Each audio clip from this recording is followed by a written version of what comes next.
A continuación, Noticiero Telesucesos. Clasificación A. Apto para todo público. Un noticiero pensado para usted porque se lo merece.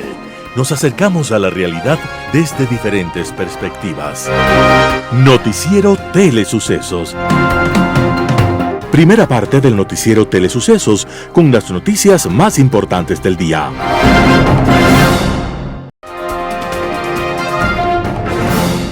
Bienvenidos a su noticiero Telesucesos. Este espacio informativo llega gracias a Preescolar El Parque. Estamos seguros de ser únicos por haber creado un lugar especial en que las fantasías de los niños se hacen realidad y haber desarrollado un lugar excepcional para crecer, aprender y ser felices. Con orgullo tenemos la certeza de que somos el centro de desarrollo infantil más avanzado de la ciudad. Comuníquese al 099 7372 081. Sean ustedes bienvenidos a su noticiero Telesucesos. Un día como hoy. Un domingo, cerca de París, algunos parroquianos se encaminaron, como siempre, al único burdel del lugar. Era la forma que tenían de creerse felices y de creer que creían en el amor. Pero encontraron las puertas cerradas, con adornos de santos, ángeles y vírgenes, e invocaciones a la virtud. Al principio los clientes pensaron que aquello era el milagro de algún santo perverso, pero pronto descubrieron la verdad. Las trabajadoras del burdel decidieron que sus hijas debían hacer la primera comunión. Solidarios, los clientes fueron a la misa. Allí, las trabajadoras del placer, recatadas, miraban con dulzura a sus pequeñas hijas inocentes vestidas como ángeles. En medio de la misa, una de las prostitutas recordó su propia niñez, sus sueños de pureza, de un hogar, de un solo hombre que la amara, con respeto. En fin, pero la vida le había negado todos sus sueños y entonces empezó a sollozar. Tocados por la emoción, los presentes en aquella misa entendieron la causa del llanto reprimido de la prostituta y ellos no pudieron ocultar el propio. Ni el cura se salvó y con la estola se limpiaba las lágrimas y la nariz. Este es un cuento del famoso escritor francés Guy de Maupassant, uno de los grandes de la literatura francesa. Criado en un ambiente religioso, Maupassant, producto de un hogar dividido, experimentó por caminos escabrosos del sexo extravagante y del abuso del alcohol. Su talento exuberante y sus excesos pronto lo llevaron hasta el punto de no retorno y murió en plena juventud, cuando aún le esperaba una mayor gloria en un hospital psiquiátrico. Pero más allá de su precoz partida, recordamos a Maupassant porque había nacido un día como hoy, 5 de agosto de 1850, y le agradecemos siempre sus historias humanas, chispeantes de talento. Las principales noticias del día. Titulares. Consejo Nacional Electoral aprobó límite para promoción de organizaciones en comicios del 2023. Informes de Contraloría señalan responsabilidad penal contra 3 oficiales de la policía en el caso Narco Generales. El Sercop frena el metro de Quito y le deja sin operador. En el segmento de opinión, la inflación en el Ecuador, segunda parte. Los editoriales serán de Roberto Aguilar, un veto para disparar sin pena. Ramiro Ruiz, la degradación del poder. Martín Pallares, ISA y sus violentos borran el terrorismo de junio.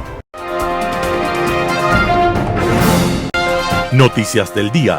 CNE aprobó límite para promoción de organizaciones en comicios del 2023.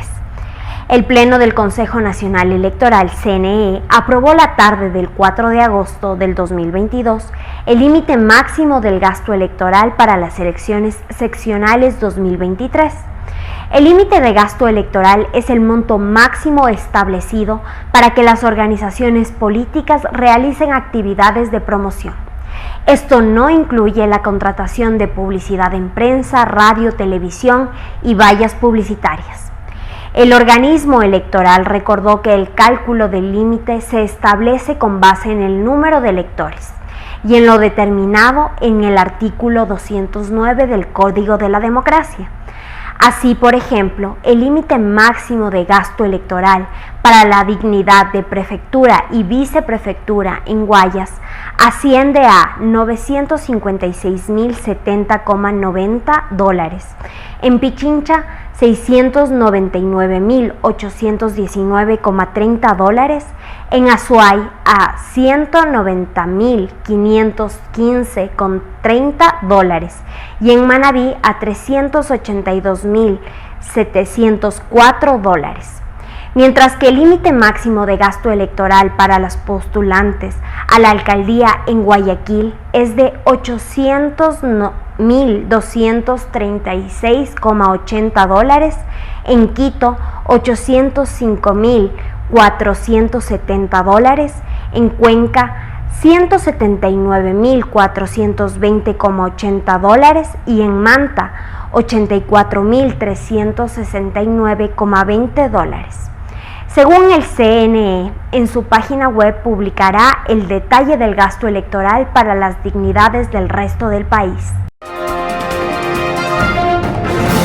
Informes de Contraloría señalan responsabilidad penal contra 3 oficiales de la policía en el caso Narco Generales. El Contralor Subrogante Carlos Riofrío confirmó este viernes 5 de agosto de 2022 que su entidad remitirá a la Fiscalía General la próxima semana 3 informes con indicios de responsabilidad penal que corresponden al resultado de exámenes especiales aplicados a un general de la Policía Nacional en servicio pasivo y 2 en servicio activo. La Contraloría detectó inconsistencias en el incremento del patrimonio de los 3 generales luego de realizar exámenes especiales tras una solicitud hecha en diciembre de 2021 por la exministra de Gobierno Alexandra Vela. Esa reacción se dio en el marco de las declaraciones del embajador de los Estados Unidos en Ecuador, Michael Fitzpatrick, sobre la penetración del narcotráfico entre los miembros de las instituciones del orden público. El Contralor explicó que para estos exámenes se cruza información de la Superintendencia de Bancos, de cooperativas, bancos y registradores de la propiedad a nivel nacional, la Agencia Nacional de Tránsito para obtener datos sobre vehículos y la información que el servidor público debe presentar obligatoriamente. Los 3 generales no lograron presentar la documentación que justifique el incremento patrimonial durante el periodo de análisis que se realizó, puntualizó Riofrío sin dar los nombres por la reserva del caso. El periodo es desde el 2017 hasta diciembre de 2021. El examen especial tuvo alcance hasta la cónyuge y los hijos menores de edad de cada servidor, pero la Fiscalía tiene la opción de ampliar la investigación a otros familiares si así lo requiere, acotó Riofrío. El CERCOP frena el Metro de Quito y le deja sin operador. El Metro de Quito enfrenta un nuevo revés y se queda sin operador. Ayer en la mañana se conoció que la firma del contrato programada para este mes con las empresas ganadoras de la adjudicación del servicio de Metro de Medellín y Transdev de Francia no realizará debido a inconsistencias identificadas en el proceso de contratación. David Dávalos, ex coordinador de la veeduría del Metro, ratificó la información señalando que a través de un informe emitido por el Servicio Nacional de Contratación Pública, CERCOP, se supo que los términos de referencia estaban mal realizados. El proceso está mal llevado y se olvidaron de otros temas importantes como los costos variables. Esta falla es de la empresa de Metro de Quito, pero aún no se sabe qué pasará y continuará con las averiguaciones para aclarar el tema. Desde el municipio, la concejala Paulina Izurieta mencionó que este trámite se cayó porque no tenía seguridad jurídica, técnica ni administrativa. Esto lo corroboró Metro de Quito a través de un comunicado que emitió el 1 de agosto en donde abre otra vez la convocatoria para las entidades interesadas en participar en esta selección. Además, Izurieta hizo hincapié en que no se podía proclamar a un ganador como se lo hizo en días pasados, sin siquiera haber considerado en el plan operativo anual de la empresa el rubro de $108 millones que se destinarán a las operaciones. Entrevista del día. La mañana de este viernes 5 de agosto en Radio Sucesos, Fausto Murillo, presidente del Consejo de la Judicatura, habló sobre designación de nuevos fiscales y jueces especializados en delitos contra la corrupción y el crimen organizado. Escuchemos lo que dijo en nuestro medio aliado. La designación de nuevos fiscales. Ya hay un grupo que ha sido designado, se ha entregado el presupuesto y el proceso sigue en marcha hasta el próximo año. ¿Cómo está? Cuéntenos usted. El Consejo de la Judicatura, a través de su presidente y la señora ministra fiscal general, primera personera, digamos, del ente autónomo que es la Fiscalía General del Estado, pero que pertenece a la función judicial, firmamos un oficio conjunto al Ministerio de Finanzas solicitando el presupuesto para nombrar alrededor de 525 fiscales. Ese presupuesto ha sido aceptado en 3 partes. Para este año tenemos 40 fiscales en el mes de julio y tenemos alrededor de otros 35 fiscales en el mes de octubre. El resto de fiscales se seleccionará después de un concurso en el año 2023 hasta cumplir los 525 fiscales que están previstos. Se ha cumplido en la primera etapa, tenemos el presupuesto para este año, en el siguiente año 23 tendrá que asignarse el presupuesto para cumplir con este requerimiento de la Fiscalía General del Estado. Y esos tiempos van de acuerdo a las necesidades de la Fiscalía General. Digamos, ¿la Fiscal General está de acuerdo en esta programación que se ha hecho? Así es, como les repito, firmamos un oficio conjunto, el Ministerio de Finanzas aprobó y establecimos una temporalidad, que era julio, octubre y el año 2023. En este tiempo hemos nombrado primero 25 fiscales, luego 9 fiscales, van 34, cubren alrededor de 10, 12 provincias conforme la Fiscalía ha asignado de acuerdo a las necesidades o exigencias de la población o de las exigencias de investigación que tiene la Fiscalía General del Estado. El otro proceso que avanza a la par es el de la designación de los jueces especializados en delitos contra la corrupción y crimen organizado. Esta figura nueva que se ha creado, que busca atender 44 tipos de delitos, 37 de ellos, si no me equivoco, están relacionados directamente con el crimen organizado y hay 109 postulantes que quedaron ya para la fase final. Sí, le debo decir que la semana pasada se realizó la prueba teórica dentro de la fase de oposición. Es decir, los 109 se presentaron a rendir la prueba teórica que tiene un banco de 1,200 preguntas que en su momento y previo a al examen fueron conocidas por los aspirantes y de ahí se les seleccionaron aleatoriamente 100 preguntas para cada postulante.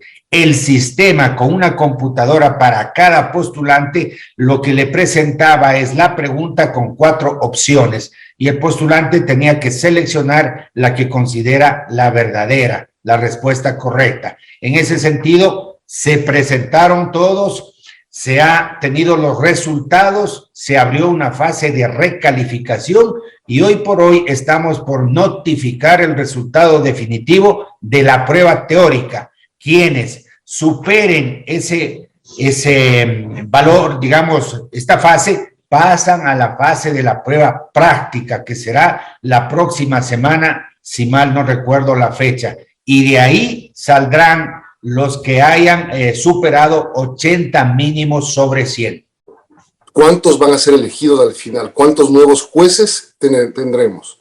Esta unidad especializada arrancará con 14 jueces, 2 de primer nivel, 6 de tribunal penal y 6 de corte de apelación, es decir, 14 servidores, y además estamos trabajando en la conformación del personal de apoyo, es decir, secretarios, ayudantes, auxiliares, archiveros, etcétera, etcétera. A fin, esta unidad tendrá 40 servidores, está financiado, tenemos la asistencia y la cooperación de la Unión Europea y también de la Embajada Americana en cuanto a tecnología, asistencia técnica en metodología y capacitación constante, porque no olvidemos, estos jueces, estos postulantes que superen la fase de oposición tendrán que pasar un curso de formación inicial que igualmente es calificado 80 mínimos sobre 100. Los mejores en aprobar el curso de iniciación serán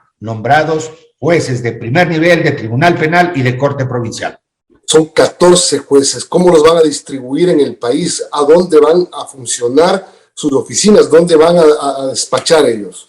Esta unidad, inicialmente como un plan piloto, funcionará solo en Quito, aquí en la capital de la República, y tiene jurisdicción y competencia nacional. Hemos creído, y así se suele pasar en otros países, que para dar seguridad a estos jueces que van a conocer estos 44 tipos penales, se les tiene que dar la seguridad y la protección a ellos y a sus familias, y además en un ambiente, digamos, de infraestructura apropiado a fin de que puedan tener la seguridad para el trabajo. Porque ¿cuál es el principal problema en esta clase de juzgamiento de delitos? Un juez de frontera en materia penal que está conociendo algo de crimen organizado es muy vulnerable porque no hay la protección, el Estado no le puede dar la protección adecuada para que pueda no sentirse esa presión de amenaza a su integridad física especialmente. La lógica es que aquí en la capital de la República, con la protección debida y con la seguridad del caso, ellos tengan la tranquilidad para poder solventar y tomar decisiones sobre todo, porque en estos delitos y en todos, pero particularmente en estos, no pueden quedar en la impunidad. Tiene que haber decisiones de los jueces y en ello estamos empeñados. Un panorama de noticias para su estatura intelectual.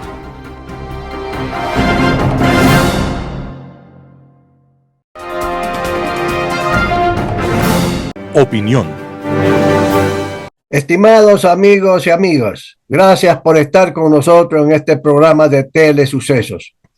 Anteriormente hemos comentado algo sobre la inflación, especialmente en el mundo. Hoy queremos referirnos, teniendo presente lo anterior, teniendo presente eso, la inflación ecuatoriana. La inflación ecuatoriana pues está sometida a una serie de factores externos e internos en este mundo altamente inflacionaria. Como decíamos anteriormente, pues Estados Unidos la inflación está en más de 8 y pico %, igual que en Inglaterra, igual que países europeos. En Turquía, por ejemplo, otro país europeo, la inflación es del 70% anual, si mal no recuerdo. Luego usted tiene pues Argentina, por ejemplo, en América Latina, terrible también ese nivel de inflación.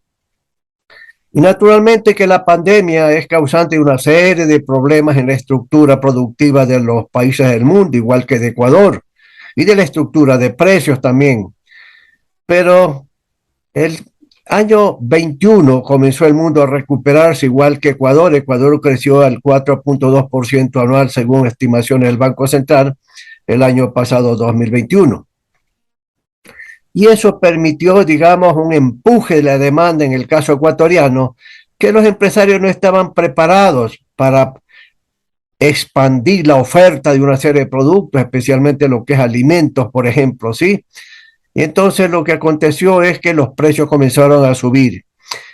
Por ejemplo, hasta mayo, junio del año pasado, se decía que la inflación era negativa, que había deflación porque los precios mes a mes bajaban en promedio. Unos precios más, otros precios menos, pero en promedio bajaban. Pero en julio aproximadamente el año pasado, los precios comenzaron a subir en promedio lento y gradualmente, hasta llegar a junio de este año a un más o menos un 4,23%. Y el mes de julio se ha reducido algo a 3,85%. Pero ¿cuáles son los factores? Bueno, pues sencillamente un factor externo, aparte de la pandemia, etcétera, era lo que aconteció con la invasión de Rusia a Ucrania. Rusia y Ucrania son países productores, grandes productores y exportadores de muchos bienes, entre ellos cereales, por ejemplo, y lo que es petróleo por parte de Rusia. Rusia está produciendo algo así, un poquito más de 10 millones de barriles diarios, y Arabia Saudita un poco más, ¿sí? El precio del petróleo, por una serie de razones de demanda internacional, pero también por el tema de Rusia, creció a $120 el precio de referencia del WTI para Ecuador.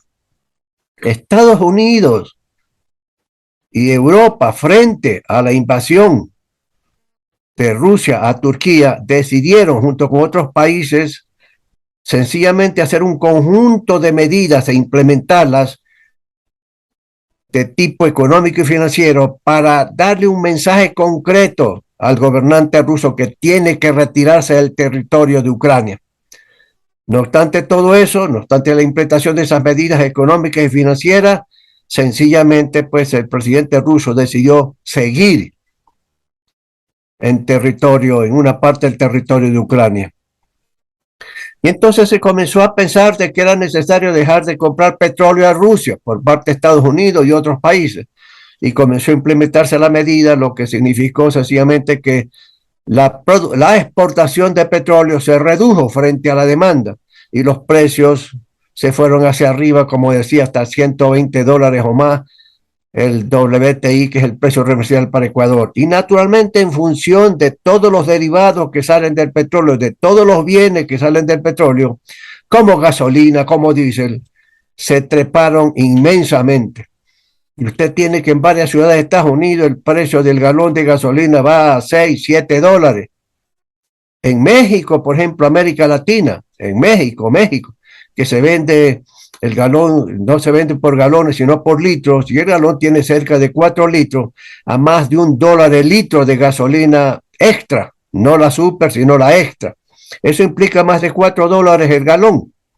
En Ecuador tenemos un intenso subsidio que el gobierno decidió intensificarlo por pedido de una serie de dirigentes indígenas en 15 centavos el galón de la gasolina extra.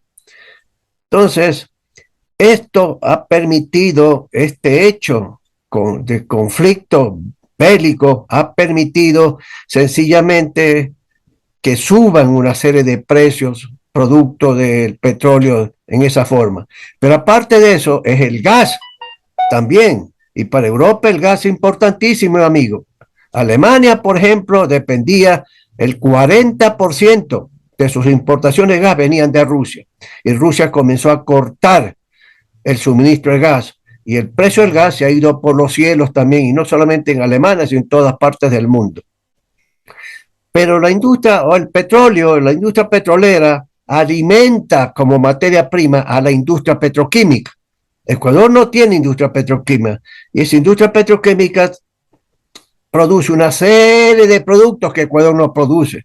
Fertilizantes, por ejemplo, que hay que importar y los precios subieron y siguen arriba y siguen en un nivel alto. Pero también polietileno, polipropileno, etcétera, que son otros productos necesarios en los procesos productivos de muchos países, entre ellos Ecuador. ¿Sí? Eso también subió de precio. Y todos los productos que utilizan todas esas materias primas, todos esos insumos, la estructura de precios de esas empresas ecuatorianas suben, y entonces sus propietarios, sus gerentes generales tienen que subir los precios de una serie de artículos. Ese es el otro factor. Pero aparte de eso, hubo los 18 días de paralización del país, promovida por una serie de grupos dirigentes de la población indígena, y lo digo con mucho respeto. ¿Y eso qué significó? Significó que las carreteras se obstaculizaran, que no dejaran pasar camiones con alimentos a las ciudades importantes, etcétera, etcétera, etcétera. Hasta medicinas no dejaban pasar. Aparte de que hubo, pues sencillamente, algunos muertos en el oriente ecuatoriano. Entonces, esta paralización significó, ¿qué cosa? Una escasez de una serie de productos en los centros urbanos más importantes del país. Y eso implicó aumento de precios, a tal punto que comenzaron una serie de personas a decir que hay especulación y que hay que combatir la especulación. Y frente a eso, naturalmente, el gobierno decidió ordenar a los gobernadores y los intendentes de policía que comiencen a visitar todos los supermercados y los mercados populares para castigar, para multar a todos aquellos que hacen especulación de los productos. Ese es entonces el otro factor que ha alterado temas de demanda como temas de oferta. En este caso último, pues es lo que viene con la oferta. Y entonces los precios ya han comenzado a iniciarse en un ascenso. que es posible que ese ascenso continúe hasta fin de año a un porcentaje de inflación mucho mayor del 5% anual. Ahora, naturalmente que los bancos centrales en el mundo, especialmente en el mundo desarrollado, tienen fórmulas para combatir la inflación. Los bancos centrales tienen varias funciones. Uno es de la estabilidad de precios.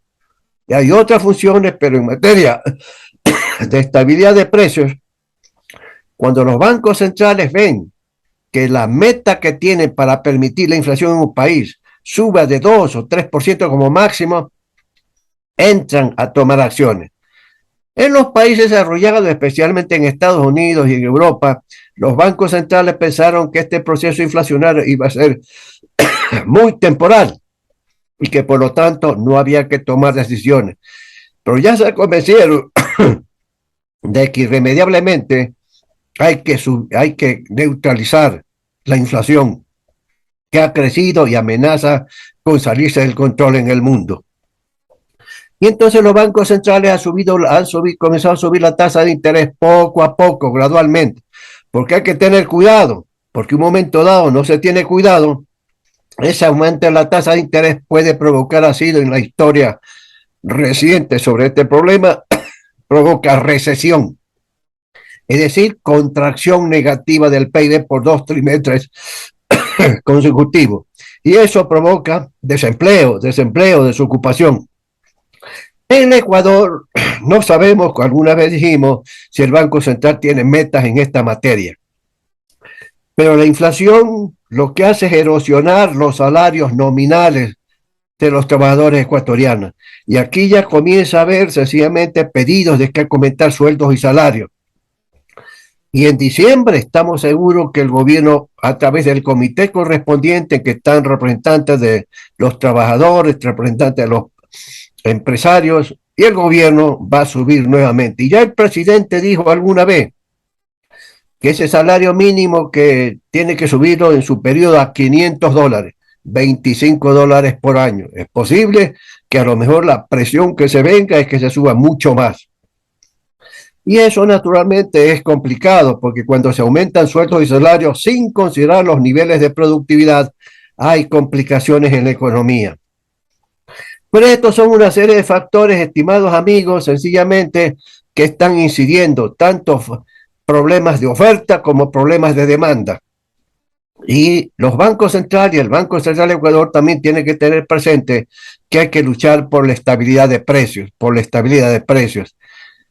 De lo contrario, sencillamente, los trabajadores se van a sentir insatisfechos totalmente.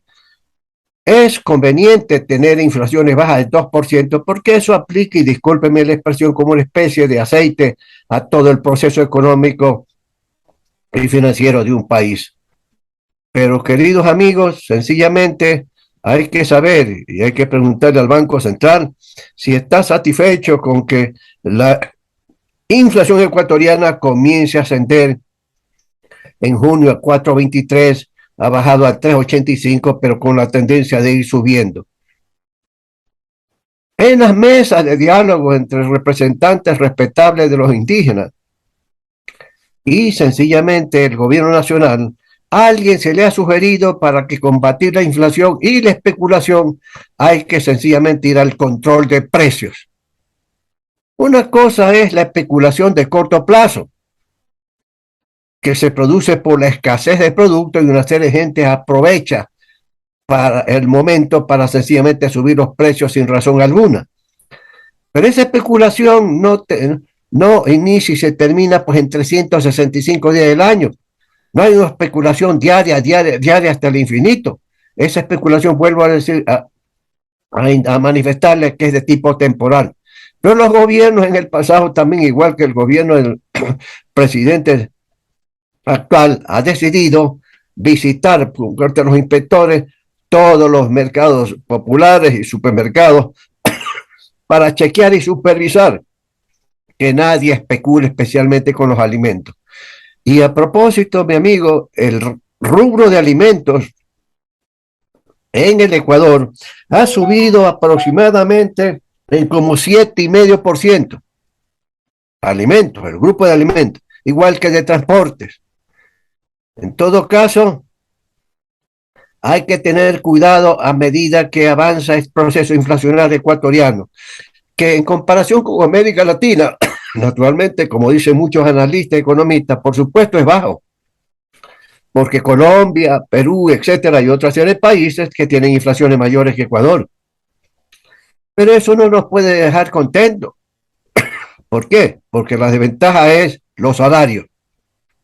Y hay que impedir que mañana los líderes sindicales presionen a la sociedad y la presionen al gobierno por mayores ingresos de lo que permite la ganancia de productividad de la economía.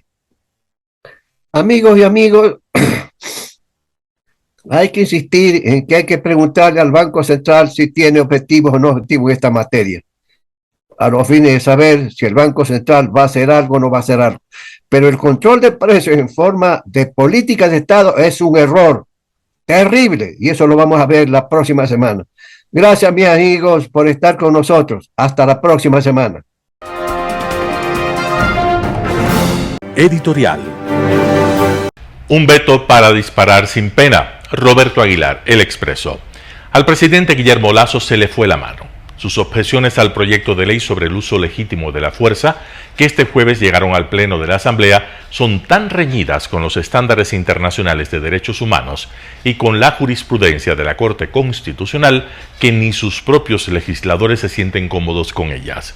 En la comisión que las trató, la de seguridad no las defendieron, prefirieron abstenerse. Hasta los correístas se dieron el lujo de escandalizarse, ellos, que en Saraguro patentaron el procedimiento de atacar con soldados a la población civil y lanzarles gas lacrimógeno por las ventanas. El debate, que pintaba mal para el gobierno, se interrumpió por razones de agenda y se reanudará este sábado con dos posibilidades. O se consiguen los 92 votos necesarios para ratificarse en el texto original, lo cual depende de los independientes, o las objeciones se aprueban y la batalla legal se traslada a la Corte Constitucional, donde no parecen tener oportunidad alguna. Lo cierto es que el presidente no la tendrá fácil. Quien mejor describió la situación fue Jan Harap, representante para América del Sur del Alto Comisionado de las Naciones Unidas para los Derechos Humanos. Recibido por el Pleno en Comisión General, habló por vía telemática y dijo: el proyecto que fue aprobado por la Asamblea es uno de los proyectos de ley que regulan el uso de la fuerza más apegados a los estándares internacionales. Mejor dicho, lo era, antes de que llegara Guillermo Lasso con su lápiz rojo y planteara una serie de objeciones que, según el funcionario internacional, tienden a disminuir ese apego. Harap enumeró algunos ejemplos que el asambleísta de Izquierda Democrática, Ramiro Narváez, presidente de la Comisión de Seguridad, explicó con mayor detalle. Primer problema: el presidente quiere extender la facultad del uso progresivo de la fuerza, que en la ley es privativa de la policía y excepcionalmente de las Fuerzas Armadas, al resto de entidades de seguridad ciudadana. Esto incluye agentes municipales, guardias de tránsito y hasta bomberos. No, por favor, ruega el presidente de la Asociación de Municipalidades, Franklin Galarza, recibido también en Comisión General. Las alcaldías no están preparadas y no quieren comprarse ese problema. La propuesta presidencial se opone a una sentencia de la Corte Constitucional que atribuye el uso de la fuerza exclusivamente a policías y militares, en palabras de Jan Harap, a personal capacitado para practicar arrestos. Segundo problema: el presidente desempolva un concepto que aterra al comisionado de las Naciones Unidas y a las Cortes de Derechos Humanos de todo el mundo. La idea de la percepción subjetiva del riesgo, que facultaría a un policía a disparar contra una persona bajo la suposición de que está armada. Con esto pretende corregir el artículo del proyecto de ley que faculta a la policía a usar la fuerza letal exclusivamente ante amenazas objetivas y reales. Otras propuestas presidenciales eliminan la obligación de la fuerza pública de rendir cuentas sobre el uso de la fuerza, contemplan para las Fuerzas Armadas un papel que va más allá del complementario establecido en la Constitución, suprimen la presunción de licitud para las manifestaciones, incorporan un criterio según el cual los miembros de la fuerza pública no cometen infracción penal alguna, con lo cual se establece una excepción de responsabilidad ex ante. ¿Quién defiende estos cambios introducidos a la ley por Guillermo Lasso? En la bancada oficialista, hasta el momento, nadie. Una sola persona ha levantado su voz de apoyo. Se trata de la socialcristiana Geraldine Weber, bajo las consignas "un arma de fuego es una garantía para proteger a nuestras familias y un pueblo armado jamás será esclavizado". Quizás los asesores del presidente Lasso en esta materia son de la misma opinión. Roberto Aguilar, El Expreso. La degradación del poder. Artículo de Ramiro Ruiz. El poder se puede ejercer de diversas formas como la influencia, la atracción, coacción y la autoridad. El poder se refugia en defensas que le permiten expandirse y concentrarse hasta que esas protecciones pierden fuerza y dejan de cumplir su función protectora. Los gobernantes de todas las naciones tienen que buscar aliados que preserven el poder. Las instituciones civiles, las empresas, los partidos políticos, la iglesia son instituciones que conforman una sociedad. Al momento, el presidente Lasso no tiene protección de su poder político. En los primeros meses de su mandato dejaron de apoyarle. Nadie quiere colaborar al gobierno. La gente inteligente, experimentada y honesta no acepta el trabajo en una cartera de Estado. Los errores políticos son de conocimiento público. No estuvo convencido que la crisis del país quizá menos intensa que la de hoy. Un costado de la crisis se relaciona con la decepción, la desconfianza y la incertidumbre. El primer error fue no conformar un acuerdo nacional y un plan de desarrollo que se prolongue por medio siglo. Concertar significa compartir el poder con instituciones y partidos políticos. Los convenios nacionales han ayudado a sacar a los países del tercer mundo al camino del desarrollo y bienestar y el fortalecimiento de la estabilidad política. El país tenía la esperanza con el nuevo presidente. Estábamos convencidos que iba a desarmar la estructura burocrática correísta, liquidar ministerios y secretarías inservibles que han convertido al Estado en ineficaz y corrupto. La semana pasada tuvo la desfachatez de enviar una terna para que nombren al superintendente de bancos a una persona intrincada con la corrupción. El kit para ejercer el poder de la sociedad actual es la organización burocrática. La burocracia no tenía el significado negativo que tiene en este momento. La palabra burocracia describía la forma más avanzada de organización lograda por los humanos y por supuesto la más adecuada para el progreso.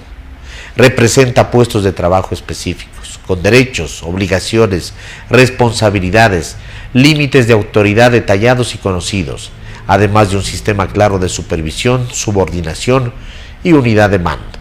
El presidente Lasso recibió un sistema burocrático con obligaciones de aportar económicamente para financiar uno como Alianza País. Los derechos, obligaciones y responsabilidades se degradaron y se dedicaron a hacer dinero ilegal en múltiples y variadas formas. Las investigaciones, juicios y condenas de los funcionarios investigados y convictos hoy son prófugos de la justicia. Y los sospechosos siguen saliendo a la luz de la verdad con pruebas contundentes.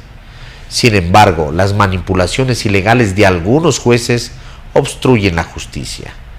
Jorge Glass salió de la cárcel para recibir aire fresco por la decisión extraviada, pero con el propósito perverso de conseguir la impunidad. La justicia está maniatada con leyes que defienden la impunidad. En las calles siguen los crímenes que los cometen muchos delincuentes sentenciados y puestos en libertad. El presidente no hizo la limpieza de esta gente y tampoco ha sometido a reducir la burocracia. El gobierno permitió la intervención de nuevos protagonistas del poder en muchos campos, entre ellos, por desgracia, a delincuentes, terroristas, insurgentes, piratas informáticos, traficantes, falsificadores. El poder está en manos de nuevos movimientos políticos, activistas sociales, medios de comunicación, masas de gente sin líderes y organizaciones que de pronto tomen plazas y avenidas para protestar contra el gobierno.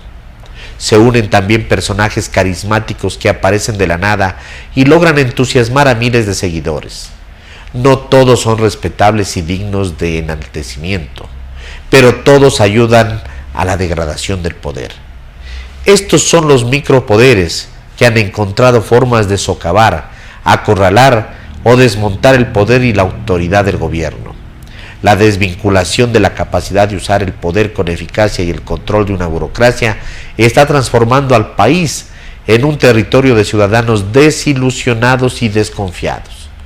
La degradación del poder causa una preocupación. Impide confiar en que alguna vez vuelva la estabilidad. Lasso está gobernando un país donde todos tienen el poder suficiente para impedir las iniciativas de los demás, pero nadie tiene el poder para imponer una línea de actuación. Es un gobierno donde no se toman las decisiones, se toman demasiado tarde o se diluyen hasta resultar ineficaces. Artículo de Ramiro Ruiz. ISA y sus violentos borran el terrorismo de junio. Martín Pallares, 4 Pelagatos. Un sector de la clase política del país está metida de cabeza en la construcción de una versión pasteurizada y homogeneizada de los 18 días del paro indígena. Ahí no hubo un solo acto de violencia de responsabilidad de la dirigencia indígena y cualquier acto del Estado por defender el imperio de la ley es ilegítimo y fascista. Una demostración de este esfuerzo en curso fueron las 3 horas y 15 minutos en que el ministro del Interior, Patricio Carrillo, estuvo sentado en la sala de sesiones de la Comisión de Derechos Colectivos de la Asamblea, a la que fue citado para que explique lo ocurrido durante el paro, y la hora y pico en que intervino el dirigente indígena Leonidas Issa. No menos de 6 asambleístas entre correístas y tránsfugos de Pachacutic tejieron frente al ministro y las cámaras de los medios un relato de los 18 días de paro en los que no hubo tomas ilegales de campos petroleros, asaltos a empresas prolícolas, disparos de bazucas artesanales, uno de las cuales significó la amputación de la pierna de un policía, emboscadas criminales a convoyes militares, turbas que impidieron que pasen ambulancias con personas enfermas, camiones con oxígeno hospitalario bloqueados, ni envenenamiento de fuentes de agua potable. La verdad, según los asambleístas que se convocaron a la sesión, es que toda expresión de violencia ocurrida durante esos días fue responsabilidad exclusiva del Estado, de la policía y de Patricio Carrillo. Al ministro lo retrataron como una persona siniestra y perversa. Se dijo incluso, así sin empacho, que él es el responsable directo de las muertes de los protestantes. Nos mata la policía y también los delincuentes, y usted tiene que responder por eso, le dijo, apuntándole con el dedo y levantando la voz, la correísta Paola Cabezas. Según su versión, a ustedes les apesta el pueblo. Y si hubo policías muertos es por culpa de las políticas hambreadoras del gobierno al que representa Carrillo.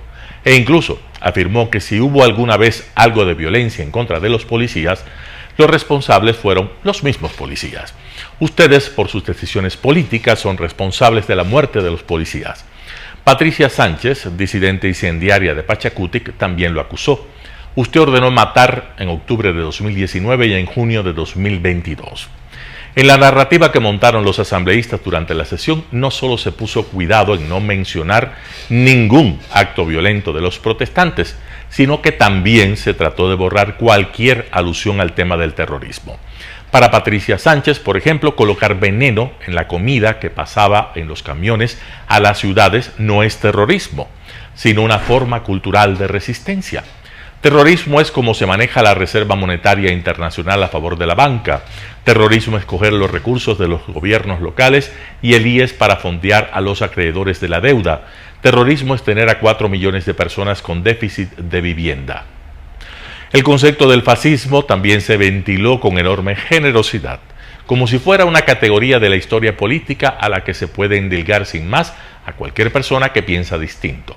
Al menos 3 de los asambleístas presentes acusaron a Carrillo de fascista. Lo mismo hizo Leonidas Issa cuando intervino. Fascismo, según el presidente de la CONAIE, no es amenazar a los asambleístas que no querían votar por la destitución del presidente Guillermo Lasso, ni atentar contra la vida de Gisela Molina por negarse a hacerlo.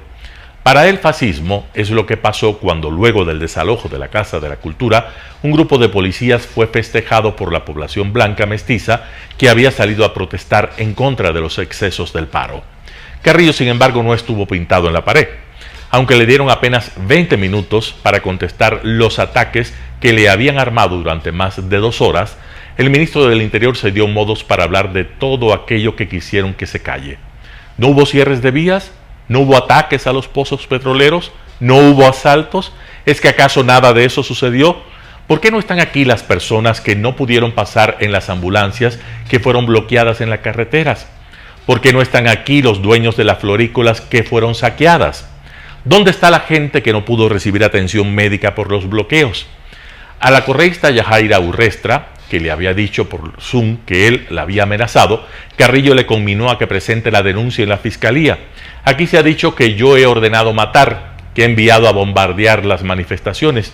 Lo dijo con calma pero indignado por lo que calificó como una demostración de un discurso de odio. Cuando Carrillo terminó su intervención, comenzó la de Leonidas Issa. El presidente de la CONADE se victimizó de ser estigmatizado como violento por el gobierno y sostuvo que si hubo protesta fue consecuencia de la inseguridad y de la pobreza que hay en el país. Para él no puede haber impunidad para los represores. No respondió en absoluto las preguntas que hizo el ministro del Interior sobre los ataques a los pozos petroleros, el envenenamiento del agua y los cierres de vías que habían impedido no solo la llegada de alimentos a las ciudades, sino a las ambulancias que transportaban enfermos a los hospitales. Issa condena la impunidad únicamente cuando se trata de la que atañe a los otros, pero es incapaz de usar esa categoría para los que envenenaron el agua de Ambato. A Issa nadie le hizo preguntas. Apenas un asambleísta del correísmo intervino luego de volver a atacar a Carrillo y la única que se refirió a la intervención de Issa fue Mireya Pazmiño, disidente de Pachacuti, para felicitar al compañero Issa. Nadie, ni siquiera los asambleístas de gobierno que habían ido para acompañar a Carrillo, se quedaron para hacerle al menos las mismas preguntas que el ministro hizo a la comisión. En la Comisión de Derechos Colectivos, presidido por el ex Pachacuti Fernando Cabascango, se vio cómo monta una narrativa sobre el paro de junio en el que los únicos violentos fueron los representantes del Estado y según la cual no existe, bajo ninguna circunstancia, razones por las que el Estado pueda defender los derechos de quienes no son parte de la protesta. Martín Pallares, 4 Pelagatos. Noticias internacionales. Estados Unidos condena los ejercicios militares de China en el estrecho de Taiwán. La Casa Blanca condena los ejercicios militares de China del jueves en el estrecho de Taiwán. Pekín llevó a cabo unas agresivas maniobras militares que han elevado las tensiones en la región hasta un nivel sin precedentes. Esto se entiende como una respuesta a la visita a Taiwán de la presidenta de la Cámara de Representantes de Estados Unidos, Nancy Pelosi. El portavoz de Seguridad Nacional de Estados Unidos ha calificado de desproporcionada esta reacción. China ha reaccionado de forma exagerada y ha utilizado la visita de la presidenta de la Cámara como pretexto para aumentar la actividad militar en el estrecho de Taiwán. Ni buscamos ni queremos una crisis. Aún así, no se nos impedirá operar en los mares y en los cielos del Pacífico Occidental de acuerdo con el derecho internacional, como hemos hecho durante décadas apoyando a Taiwán y defendiendo un Indo-Pacífico libre y abierto.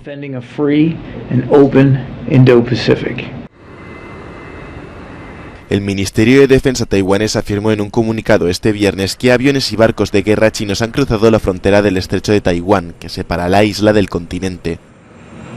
Además, según medios estatales taiwaneses, varios misiles chinos sobrevolaron la isla. La presidenta de la Cámara de Representantes de Estados Unidos, Nancy Pelosi, dijo el viernes que China no aislará a Taiwán impidiendo que los funcionarios estadounidenses viajen allí.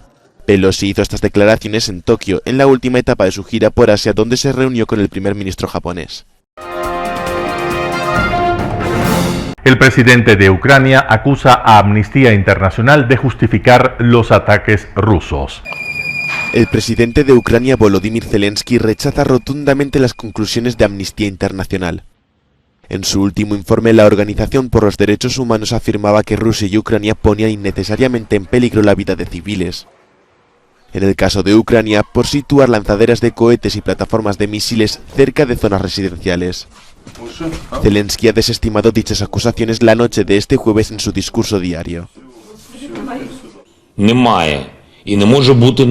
No hay ninguna razón, ni siquiera hipotética, que justifique cualquier tipo de ataque ruso a Ucrania. Publicar este tipo de informes manipuladores lo único que consigue es hacernos también responsables de la muerte de los ciudadanos. Por otro lado, Zelensky también recalcó su objetivo de estrechar relaciones con los países africanos, donde considera que hay un exceso de propaganda rusa. Estas intenciones surgen tras la gira del ministro de Exteriores ruso Sergei Lavrov por varios países africanos el mes pasado para conseguir apoyos. Además, el presidente de Ucrania ha hecho un llamamiento a Bruselas para agilizar la llegada de fondos para el Estado, algo que según él ha estado entorpecido por la burocracia.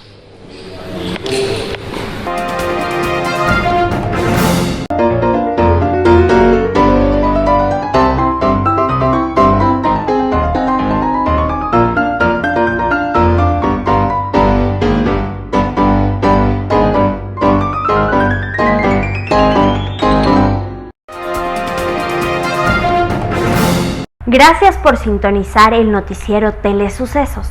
Este espacio informativo llegó gracias a Preescolar El Parque.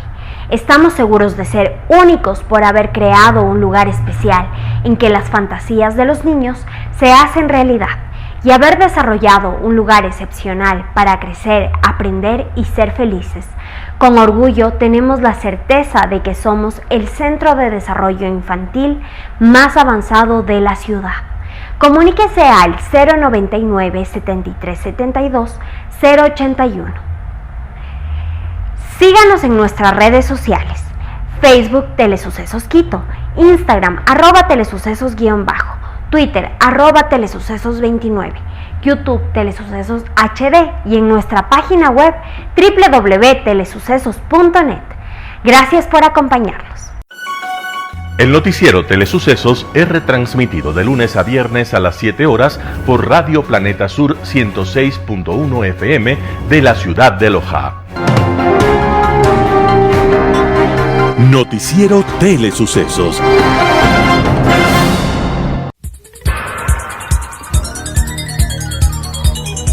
Las opiniones vertidas en este espacio por la producción y dirección del programa son de exclusiva responsabilidad de sus autores y de quienes intervienen en ellos.